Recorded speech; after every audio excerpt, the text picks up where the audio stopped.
Assalamu alaikum students. Welcome to the lecture of chemistry. We are doing the chapter chemical bonding and I am your teacher Sumayya Khan. In today's lecture students we are going to learn an important theory known as valence shell electron pair repulsion theory or VSEPR theory.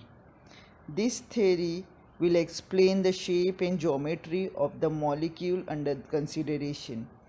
Look, in our previous lectures, when we have discussed a theory which is proposed by Lewis and Cossell and which explained the nature of bonding between the molecules, we have learned how the molecule take part in the bond formation resulting in covalent and ionic bonds. Okay. In that discussion, we have never learned anything about the shape of molecule. Okay. Shape of molecule is also an important aspect of the molecule because on the shape of molecule its other chemical and physical properties also depends. Okay.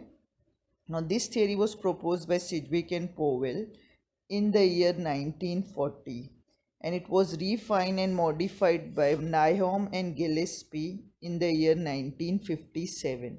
So actually the theory which we are going to learn today is the modified form of theory. Now what does valence shell electron pair repulsion theory tells us? Now let's look into the rules of this theory. First understand what does the theory is used for.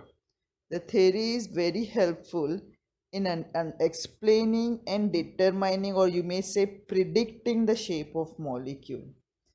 You can predict the shape of molecule with the help of the concept of this theory. Okay. Now how we can predict it? By considering the number of electron pairs in the valence shell of the central atom. Now here I want you all to keep in mind that here you are not going to take into assumption how the bond is made between the two atoms, how one is coming and sharing its electron with the other atom. Here when you think of a molecule, you think that the molecule is already there. What you are focusing here on is how in a molecule the pair of electrons which are present in the valence shell are arranging themselves in space. ठीक है, तो यहाँ पे आपको क्या याद रखना है कि एक मॉलिक्यूल मौजूद है जो दो या दो से ज़्यादा एटम्स से बना हुआ है. इन एटम्स के आप वैलेंस शेल को कंसीडर कर रहे हो जिसके इलेक्ट्रॉन पार्टिसिपेट करते हैं बॉन्ड फॉर्मेशन में और बॉन्ड ऑलरेडी बन चुका है. तो ये जो बॉन्ड है ये अपने आप को स्पेस में किस तरह से अरेंज कर रहे हैं, वो जिस तरह से अपने आप को अरेंज करते हैं उस पर डिपेंड करता है कि शेप क्या होगा मॉलिक्यूल का या ज्योमेट्री क्या होगी. शेप और ज्योमेट्री मतलब क्या होता है? How the atoms are arranging themselves with each other in a molecule in space. यानी एक मॉलिक्यूल में जो भी एटम्स इन्वॉल्व हैं बॉन्ड बनाने में वो अपने आप को किस तरह से लगा के जोड़ते हैं उससे पता चलेगा कि इसका शेप किस तरह का होगा मॉलिक्यूल का. ठीक है. Now according to this theory the bonded atoms in a molecule adopt that particular arrangement in space around the central atom which keeps them on an average as far apart as possible. इस theory के हिसाब से क्या होता है कि molecule ऐसा particular arrangement अपना करता है स्पेस में कि जो सेंट्रल एटम्स होते हैं वो जो अपने बॉन्ड्स को ऐसे अरेंज करते हैं ताकि हर जो बॉन्ड है एक दूसरे से मैक्सिमम पॉसिबल डिस्टेंस पे हो. क्यों ऐसा है? जब आप बॉन्ड बोल रहे हैं तो बॉन्ड का मतलब होता है a pair of electron, electron की जोड़ी. ठीक है. Now we have more than one pair of electron, आपके पास एक से ज़्यादा इलेक्ट्रॉन की जोड़ी है. Now all the electrons are what? Negatively charged. So these pair of electrons or bonds are nothing but the cloud of negative charge. ये क्या होता है बेटा? ये एक नेगेटिव चार्ज का एटमॉस्फेयर हो जाता है जो एक बॉन्ड होता है. तो ऐसे जब बहुत सारे नेगेटिवली चार्ज क्लाउड एक दूसरे के पास होंगे तो हमको पता है like charges repel each other. So these negatively charged species or bonds are going to repel each other. To if they are repelling each other, अगर वो एक दूसरे को रिपेल करते जा रहे हैं, इसका मतलब वो स्टेबल नहीं है, उनके अंदर एनर्जी आ रही है, which is not the condition the atoms wants to acquire. कोई भी एटम ऐसी कंडीशन नहीं एक्वायर करेगा कि उसकी एनर्जी राइज हो. They will go for the stage और condition in which their energy gets lower. So what they do, the atoms arrange themselves in such a way that bonds are arranged in such a way that these bonds are at maximum distance from each other that is possible for them. ठीक है, वो जितना एक दूसरे से दूर possibly हो सकते रहेंगे वो हो जाएंगे, ताकि जो इलेक्ट्रॉन पेयर का रिपल्शन है वो कम से कम हो. Okay, now due to this what happens, it give rise to certain geometry. उससे अपने को क्या पता चलेगा कि किस तरह का शेप हो जाएगा मॉलिक्यूल का. ठीक है, now let's look into some rules of this theory which helps us in predicting and understanding the geometry of the molecule. Shape, you can use the word shape and geometry, both are saying the same thing. Okay, now the first rule is what? Electron pairs arrange themselves in such a way that repulsion between them is minimum. यही बात मैंने बोली. वो जो electron pairs होते हैं molecule में, central atom के बीच में अंदर, वो क्या करेंगे, एक दूसरे को इस तरह से अरेंज करेंगे कि वो उनके इलेक्ट्रॉन पेयर्स के बीच में कम से कम रिपल्शन हो. Second point says that the molecule acquires minimum energy and maximum stability. So when the electrons are arranging themselves in such a way, they are doing towards what? They are going towards acquiring the minimum state of energy, which means they are acquiring the maximum stability. जब भी electron pairs इस तरह का arrangement कर रहे हैं, इसका मतलब वो लोग क्या कर रहे हैं, वो लोग स्टेबिलिटी हासिल करने की कोशिश कर रहे हैं. ठीक है. Third point is the lone pair of electron also contribute in determining the shape of the molecules. Now understand first what is mean by lone pair.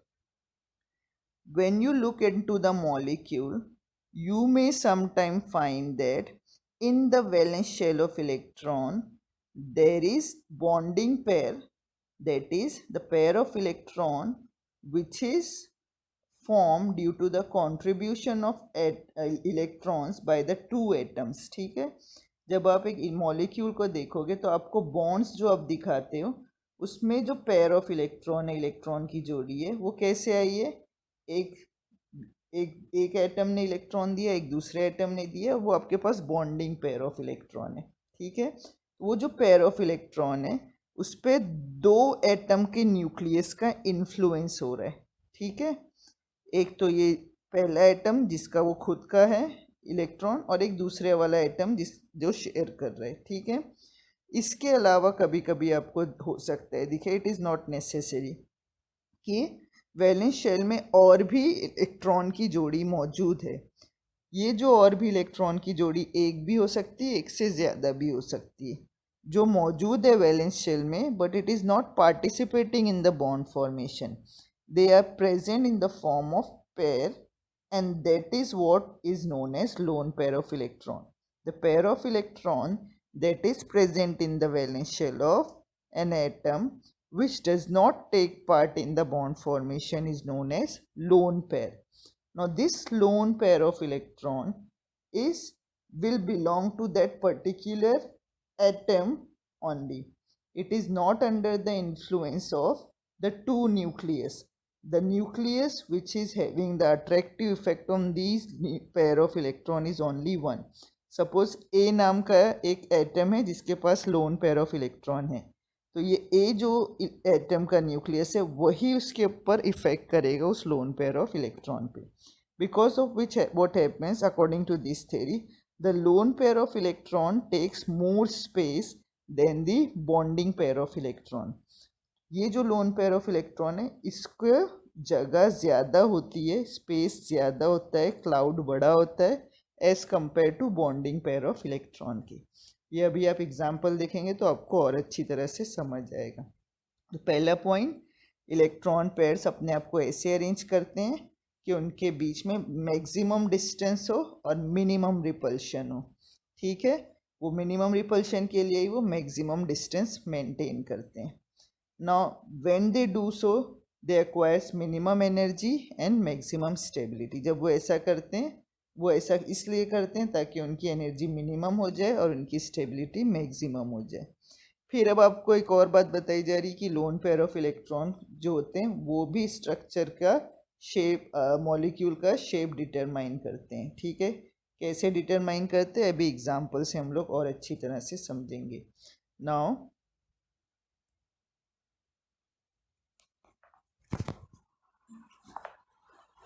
fourth point says that the repulsion of other electron pairs by the lone pair stronger than that of the bonding pair। अब यहाँ पे आप clear करो कि molecule में आप दो तरह के इलेक्ट्रॉन पेयर ऑब्जर्व कर सकते हो। एक है बॉन्डिंग पेयर। बॉन्डिंग पेयर मतलब बॉन्ड जो दो एटम्स के बीच में बन रहा है और जिसमें जो इलेक्ट्रॉन मौजूद है वो दो एटम्स के कंट्रीब्यूशन से आए हैं। ठीक है, और एक second type of pair of electron है जिसको हम बोलते हैं लोन पेयर, जो मैंने अभी आपको समझाया है। ठीक है, now the force with which these pair of electrons repel each other is different. The repulsion between the two bonding pair of electron is minimum। अगर आप दो बॉन्डिंग पेयर ऑफ इलेक्ट्रॉन्स को एक दूसरे के नज़दीक करेंगे तो उनके बीच में जो रिपल्शन है वो कंपैरेटिवली कम होगा अगर आपने bonding pair on lone pair के जोड़ी से इसको कंपेयर किया। यानी अगर एक बॉन्डिंग पेयर है और उसके पास दूसरा लोन पेयर ऑफ इलेक्ट्रॉन आया तो ये जो दोनों हैं एक दूसरे को ज़्यादा फोर्स से रिपेल करेंगे। ठीक है, और उससे भी ज़्यादा फोर्स से रिपल्शन होगा जब दो लोन पेयर्स एक दूसरे के नज़दीक आएंगे। So the lone pair repulsion is maximum. Then we have the lone pair and bond pair repulsion, and bond pair repulsion is the minimum. Okay, why does this happen? I have explained that lone pair repulsion is maximum because the electron pair present in the lone pair is under the influence of only one nucleus. Okay, and it gives it more space, while the bonded pair is shared between the two nuclei and it's stretched between the two atoms, because of which it has less space or cloud. Okay, therefore the repulsion due to bonding pair is less as compared to the repulsion that is due to the lone pair. Thus the number of lone pair and bonded pair of electron decides the shape of the molecule। इस तरह से क्या होता है कि जो lone pair और bonded pair है वो मॉलिक्यूल को डिटरमाइन करते हैं। अब किस तरह से डिटरमाइन करेंगे? Molecules having no lone pair of electrons will have a regular geometry. यानी अगर आपको पता हो कि इतने number of pair of electron है किसी भी एटम के वैलेंस शेल में इन अ मॉलिक्यूल, तो आप बता सकते हो कि इसकी ज्योमेट्री ये होगी। For example, if the number of electron pairs present in the valence shell of a central atom is 2। एक सेंट्रल एटम है जिसके पास टू पेयर्स ऑफ इलेक्ट्रॉन्स है, बॉन्डिंग पेयर है। ठीक है, लोन पेयर नहीं है, ये कैसे नॉर्मल बॉन्डिंग पेयर्स है। तो टू पेयर्स ऑफ इलेक्ट्रॉन है, तो अरेंज कैसे होंगे वो आपको यहाँ पे कार्बन डाइऑक्साइड का एग्जाम्पल दिया हुआ है। क्या हो रहा है यहाँ पे?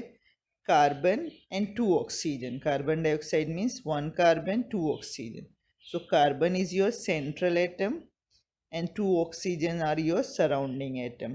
ठीक है, now these two atoms, these surrounding atoms will keep themselves as far apart as possible। दोनों एक दूसरे को मैक्सिमम डिस्टेंस पे लेके जाएंगे ताकि वो मिनिमम रिपल्शन ऑब्जर्व करें। ठीक है, तो मैक्सिमम डिस्टेंस दो इनके बीच में 180 डिग्री का एंगल ही हो सकता है। ठीक है, जैसा आपको दिख रहा है यहाँ पे। इस तरह से जो ज्योमेट्री और जो शेप वजूद में आएगा उसको हम लोग बोलेंगे लीनियर ज्योमेट्री। ठीक है। एग्जाम्पल ये है यहाँ पे बेरिलियम डाइब्रोमाइड, कार्बन डाइऑक्साइड, इसी तरह से बेरिलियम डाइफ्लोराइड और भी एग्जाम्पल्स हैं, ठीक है। सेकेंड वाला देखो, if you have 3 pairs of electron in the valence shell of central atom, अगर आपके पास एक मॉलिक्यूल है जिसके सेंट्रल एटम के पास कितने पेयर ऑफ इलेक्ट्रॉन है, 3 पेयर ऑफ, कौन से पेयर हैं ये याद रखना, बॉन्डिंग पेयर है, यानी ये तीन की तीनों कैसे हैं, 3 बॉन्ड्स है, ठीक है। If such thing will happen, let's take the example of BCl3, जिसमें बोरॉन जो है सेंटर में है और 3 क्लोरीन सराउंडिंग एटम है। Now these 3 chlorine will keep themselves at a maximum distance from each other. अब this is a planar geometry, ये क्या है, एक ही प्लेन पर है, यानी आप पेपर पे से ड्रॉ करोगे तो आप सही स्ट्रक्चर ड्रॉ करो, ये पेपर पे आ जाएगा, प्लेनर है, ठीक है। तो एक प्लेन पे अगर आपको एक सेंटर में 3 पॉइंट्स को अटैच करना है तो आप मैक्सिमम डिस्टेंस आपके पास प्लेन में कितना है, 360 टोटल एंगल है, 360। तो आप कैसे करोगे, उनको मैक्सिमम डिस्टेंस पे प्लेस कर रहे हो, यानी हर दो के बीच में कितना एंगल होगा, 120 डिग्री का एंगल होगा। This is how the atoms will arrange so as to acquire the maximum stability, okay. So the geometry which we'll get due to this will be known as trigonal planar. क्या बोलेंगे इसको, trigonal planar. Examples दिए हुए हैं और BF3, BCl3 and BH3। यहाँ याद रखो कि सिर्फ और सिर्फ 3 बोरॉन के वैलेंस इलेक्ट्रॉन थे जो कि बॉन्डिंग में लग गए, तो उसके पास 3 पेयर्स ऑफ इलेक्ट्रॉन हो गए। Next example is of carbon. Carbon have 4 pair में get 4 pairs of electrons. Example दिया हुआ है यहाँ पे मीथेन का, जिसमें कार्बन जो है आपका सेंट्रल एटम है और 4 hydrogens are the surrounding atom.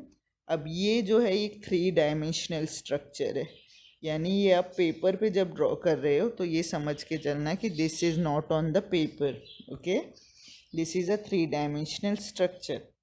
अब इसमें क्या होएगा, जो 4 हाइड्रोजन है एक टेट्राहेड्रॉन के 4 कॉर्नर में जा रहे हैं और सेंटर में टेट्राहेड्रॉन के क्या है, कार्बन एटम है। और इसके एग्जाम्पल के तौर पे आपको दिया है ammonium ion NH4 and silicon tetrachloride. इसी तरह से अगर 5 रहेंगे तो you will have the geometry trigonal bipyramidal. अगर 6 वैलेंस पेयर ऑफ इलेक्ट्रॉन रहेंगे तो आपके पास ज्योमेट्री होगी ऑक्टाहीड्रल। इसके एग्जाम्पल्स दिए हुए हैं। Now let's see how do they arrange themselves, the electron pairs are arranged. Same चीज़ हम यहाँ पे देख रहे हैं कि अगर सेंट्रल एटम के पास 2 पेयर्स ऑफ इलेक्ट्रॉन्स हैं, बॉन्डिंग पेयर्स ऑफ इलेक्ट्रॉन, तो इलेक्ट्रॉन्स को 180 डिग्री के डिस्टेंस पे रख देगा वो, जिसकी वजह से लीनियर ज्योमेट्री होगी मॉलिक्यूल की। इसी तरह से अगर उसके पास 3 पेयर्स ऑफ इलेक्ट्रॉन है तो वो 120 डिग्री के एंगल पे रख देगा एक प्लेन पे, और जो ज्योमेट्री आएगी वो होगी ट्राइगोनल प्लेनर।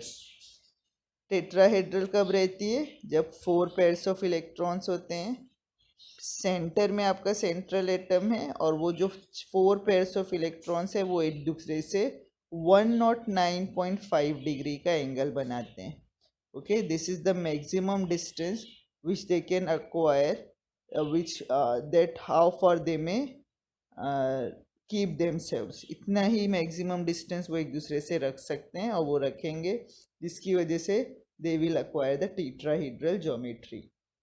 अब देखो इसी तरह से 5 के लिए ट्राइगोनल बाइपिरामिडल।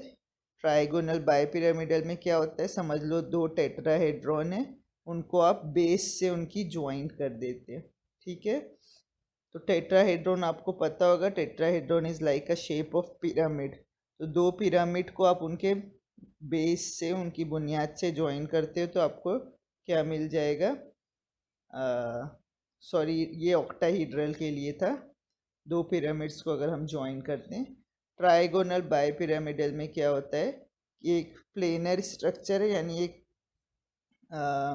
ट्राइंगल बना हुआ है आपके पेपर पे और उस पेपर के सेंटर से ऊपर एक लाइन निकली है और नीचे एक लाइन निकली है, ठीक है। तो जो पेपर पे तीन एटम्स हैं आपको दिख रहे हैं, एक दूसरे से 120 डिग्री का एंगल बना के रखे हैं, और वो जो सेंटर में आपका एटम ए है उसके ऊपर एक 90 डिग्री के एंगल बन रहा है और नीचे भी एक 90 डिग्री का एंगल बना है, यानी पेपर के ऊपर भी एक एटम लगा हुआ है, पेपर के नीचे भी एक एटम लगा हुआ है बॉन्ड से, ठीक है। 6 है, अगर 6 पेयर्स ऑफ इलेक्ट्रॉन रहेंगे तो आपको ऑक्टाहेड्रल ज्योमेट्री मिलेगी। यहाँ पे आप सोचो कि दो पिरामिड्स को बेस से ज्वाइन कर दिए, ठीक है। तो वो जो बेस वाली लाइन प्लेन होगा उसके अंदर 4 बॉन्ड बन रहे हैं, all are having the angle of 90 degree, और वो above the and below the plane is also 90 degree. Example is SF6। इतना इसके ऊपर ध्यान देने की ज़रूरत नहीं है, अगर आप समझ रहे हो तो अच्छी बात है, नहीं समझ रहे हो तो कोई बात नहीं। चलो आगे बढ़ते हैं। अब देखो, I said that these valence shell electron pair can be assumed as what? The balloons. So if we have two bonding pairs, it means you have two balloons. When you have the two balloons, it will give rise to the linear geometry. If you have three bonding pairs, it means you have three balloons. अगर आप तीन balloon को एक साथ पकड़ोगे तो उनको किस तरह से एक मैक्सिमम स्टेबिलिटी दोगे तो वो हो जाएगी geometry trigonal planar. 4 balloons are arranged like tetrahedral. 5 balloons will give trigonal bipyramidal. देखो 3 बलून ऐसे पकड़े हो और एक ऊपर लगाया है एक नीचे। 6 बलून से तो आपने 4 बलून को एक ही प्लेन में रखा है और एक बलून ऊपर है एक बलून नीचे है, जिसकी वजह से ऑक्टाहेड्रल ज्योमेट्री बन रही है, ठीक है। ये आपको एक अजम्पशन दिया है कि किस तरह से वैलेंस शेल को सिर्फ माइंड में रखते हैं और किस तरह से सेंट्रल एटम के इर्द गिर्द दूसरे एटम्स अटैच्ड हो रहे हैं इन बॉन्ड्स के जरिए, ठीक है। So this is what we will get when we have these many bonding pairs of electron in the valence shell of the central atom. ऐसी रेगुलर ज्योमेट्री आपको कब मिल जाएगी? जब आपके सेंट्रल एटम के पास लोन पेयर नहीं है, सिर्फ बॉन्डिंग पेयर ऑफ इलेक्ट्रॉन्स है, ठीक है। एक एग्जाम्पल देख लेते हैं, BeCl2। BeCl2 has electronic configuration 1s2 2s2. There are 2 electrons in the valence shell of the beryllium. It makes 2 bonds with the chlorine atom. ये 2 कोवेलेंट बॉन्ड बना रहा है और इनके बीच में जो मैक्सिमम डिस्टेंस हो सकता है वो अक्वायर कर रहा है by making an angle of 180 degree with the chlorine. So ClBeCl angle is 180 and it give rise to linear geometry. Methane का एक एग्जांपल ले लेते हैं। मीथेन में हमारे पास क्या होता है, कार्बन है सेंटर में, ठीक है। वैलेंस इलेक्ट्रॉन 4 हैं और all the 4 electrons are used in making 4 bonds with the hydrogen. तो आपके पास बॉन्डिंग पेयर हो गए 4, ठीक है। अब टेट्राहेड्रल ज्योमेट्री आएगी और ये इनके बीच में बॉन्ड एंगल हो जाएगा 109 डिग्री, 109.5 डिग्री, ठीक है। यहाँ पे कोई लोन पेयर ऑफ इलेक्ट्रॉन नहीं है क्योंकि कार्बन के पास 4 वैलेंस इलेक्ट्रॉन थे और 4 के 4 यूज हो गए for making the bond with 4 hydrogen atoms. So this is the regular geometry which we had expected, ठीक है। अब देखते हैं, for the prediction of geometrical shapes of molecule with the help of Vesper theory, it is convenient to divide molecules into 2 categories. Number 1 is molecule in which the central atom has no lone pair, and number 2 the molecules in which the central atom has one or more lone pairs. अब हम लोग क्या कर सकते हैं, अपने shape of molecule को predict करने के लिए जो भी मॉलिक्यूल्स अंडर डिस्कशन है उसको हम लोग देखेंगे कि क्या इसके अंदर वैलेंस पेयर में वैलेंस शेल में सिर्फ बॉन्डिंग पेयर है या लोन पेयर भी है। तो अगर मॉलिक्यूल के अंदर सिर्फ बॉन्डिंग पेयर ऑफ इलेक्ट्रॉन्स है विदाउट एनी लोन पेयर तो आपको रेगुलर ज्योमेट्री प्रिडिक्ट कर दोगे वो टेबल के हिसाब से, यानी 2 लोन बॉन्डिंग पेयर है तो लीनियर, 3 बॉन्डिंग पेयर है तो trigonal, 4 bonding pairs of electron है तो टेट्राहेड्रल, लाइक दैट। लेकिन अगर लोन पेयर उसके अंदर है तो फिर ज्योमेट्री थोड़ी सी डिस्टॉर्ट हो जाएगी, थोड़ी सी चेंज हो जाएगी, ठीक है। तो such molecules will be what, the molecule in which the central atom possesses lone pair. Now when the lone pair is there, what influence it will have on the geometry of those molecules? Let's see. Take an example here. A type of molecule is here which is written as, hypothetically we are taking AB2E. अब इसमें आपको पता होना चाहिए A is your central atom, B is your surrounding atom, and E represents the number of lone pair present on the central atom, ठीक है। तो A आपके पास क्या है, एक एटम है कोई, B भी कोई दूसरे एलिमेंट का एटम है, और E क्या है, ये कोई एटम नहीं है, ये रिप्रेजेंट कर रहा है lone pair. 1E means 1 lone pair present on the central atom A, ठीक है, यानी A के साथ एक लोन पेयर भी है। अब देखो सेकेंड कॉलम में नंबर ऑफ लोन पेयर क्या दिया है 1, नंबर ऑफ बॉन्डिंग पेयर्स क्या दिया है 2। तो अगर आप सिर्फ टाइप ऑफ मॉलिक्यूल देखोगे AB2E तो उसी से आपको पता चल जाता है कि ये जो मॉलिक्यूल है 2 बॉन्ड बना रहा है B के साथ, इसका मतलब नंबर ऑफ बॉन्डिंग पेयर कितने हैं, 2 है। E1 लिखा हुआ है, इसका मतलब नंबर ऑफ लोन पेयर 1 है, और लोन पेयर किस पे मौजूद होता है, सेंट्रल एटम पे, ठीक है। Now one example is given SO2. In SO2 the sulfur is making 2 bonds, double bonds with 2 oxygen atom. अब यहाँ पे पहले डिस्कस नहीं किया है, लेकिन डबल बॉन्ड हो या ट्रिपल बॉन्ड हो उसको हम लोग कंसीडर करेंगे क्या, एक बॉन्डिंग पेयर, 1 बॉन्डिंग पेयर के जैसे, सुपर बॉन्डिंग पेयर जैसे। यहाँ पे आपको 4 बॉन्ड दिख रहे हैं ना, लेकिन उसको 4 बॉन्ड नहीं कंसीडर करना है। If double bond is there between the 2 atoms, same 2 atom के बीच में डबल बॉन्ड है ना, तो उसको हम लोग क्या बोलेंगे, एक बॉन्डिंग पेयर बोलेंगे, ठीक है।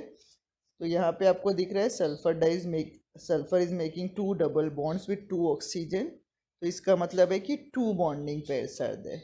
अब हम लोग क्या एक्सपेक्ट करते हैं, 2 बॉन्डिंग पेयर हैं सल्फर के पास, तो इसकी ज्योमेट्री क्या होनी चाहिए थी, लीनियर होनी चाहिए थी, जैसा अगर रेगुलर वाला मेथड यूज़ करते। लेकिन यहाँ पे अब क्या हो रहा है, हमारे पास एक लोन पेयर ऑफ इलेक्ट्रॉन है which is present on the sulphur, that yellow atom which is shown here. Now due to the presence of that lone pair of electron, that lone pair of electron repels the bonding pair. अब वो क्या करता है, lone pair जो ऊपर है sulphur के, वो रिपेल करता है अपने बॉन्डिंग पेयर को जो सल्फर और ऑक्सीजन के बीच में, because of which the angle between them get reduced, उनका बॉन्ड एंगल क्या होता है, कम हो जाता है, और मॉलिक्यूल लीनियर से क्या हो जाता है, बेंट हो जाता है, ठीक है। And we will get what, a bent geometry और एंगुलर ज्योमेट्री। इसको बेंट बोलते हैं, एंगुलर कहते हैं, या वी शेप बोलते हैं, ठीक है। और एग्जांपल्स देखते हैं हम लोग। AB3E, अब AB3E दिख रहा है आपको, इसका मतलब number of bonding pairs are 3 and number of lone pair is 1। Again because of the presence of the lone pair the geometry get distorted. अब क्या होएगी, AB3 के हिसाब से हम लोग एक्सपेक्ट कर रहे थे क्या, प्लेनर, ट्राइगोनल प्लेनर, ठीक है, यानी एक प्लेन पे आप एक ट्राइंगल बनाते और 120 डिग्री का एंगल रहता है हर एटम के बीच में। लेकिन अब हमको क्या दिख रहा है, the angle is reduced and it is 106.7 degree. In the same way you can analyze that due to the presence of these lone pair of electron, the shape of the molecule is changed. Okay, now you have to go through and you have to memorize each of these changes. Now let's discuss some examples. Let's take the example of ammonia. In ammonia The ammonia is made up of 1 nitrogen and 3 hydrogen. Okay. Now the electronic configuration of ammonia nitrogen is 1s2, 2s2, 2p3. It has 7 electrons and there are 5 electrons present in the valence shell.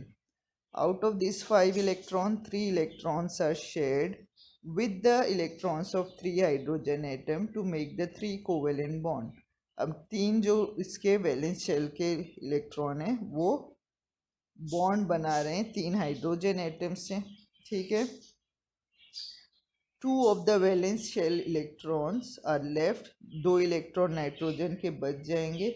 These 2 electrons will make what? Will take a space in the structure. तो अब ये tetrahedral हो जाएगा structure, हम लोग expect कर रहे थे.